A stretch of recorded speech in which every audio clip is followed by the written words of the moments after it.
The widespread of COVID-19 pandemic across the globe has not emerged as a medical issue but as a crisis that concerned every walk of life.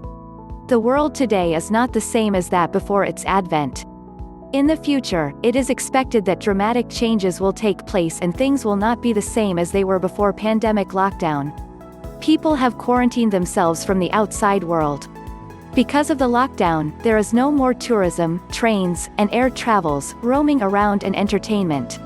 The sports events have postponed. Thousands have lost their jobs and there is a huge loss in the global economy. Schools, colleges, universities have closed and education is suffering.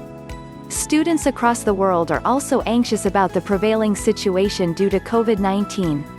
It is well said by Albert Einstein, "In the midst of every crisis, lies great opportunity." Translating this quote into today's scenario of education, the opportunity seems to be the online classes. Technology has made it possible to have a virtual class available for teachers and students.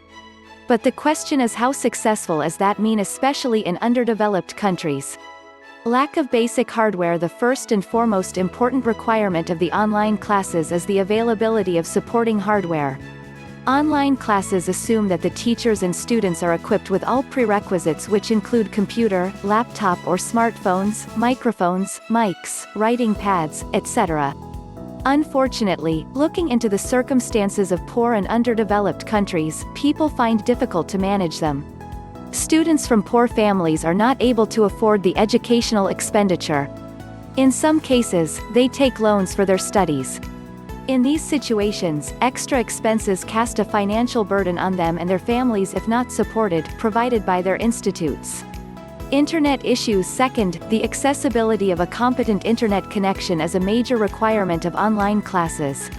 In underdeveloped countries, this is a big question even in cities, not to speak of rural areas.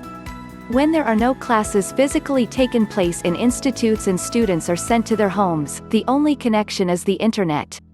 Considering many students belong to rural areas, the access of online classes to these students is challenging. Electricity fluctuations.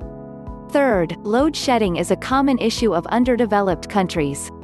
In the worst case, it is unscheduled and indefinite. In that case, it is not possible to have the student intact throughout the classes, resulting in students lag behind the classes.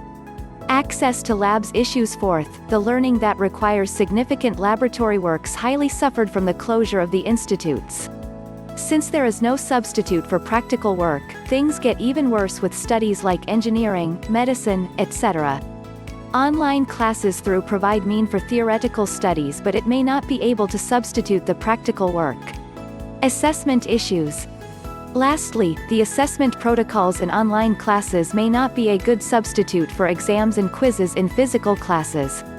These are also a few issues like the availability of space for lectures, etc.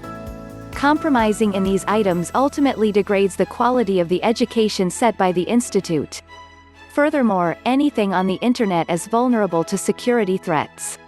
As a final remark, I would like to say that though online classes provide a great opportunity, the lack of structure, training, and other prerequisites discussed above refrain underdeveloped countries from getting maximum out of it.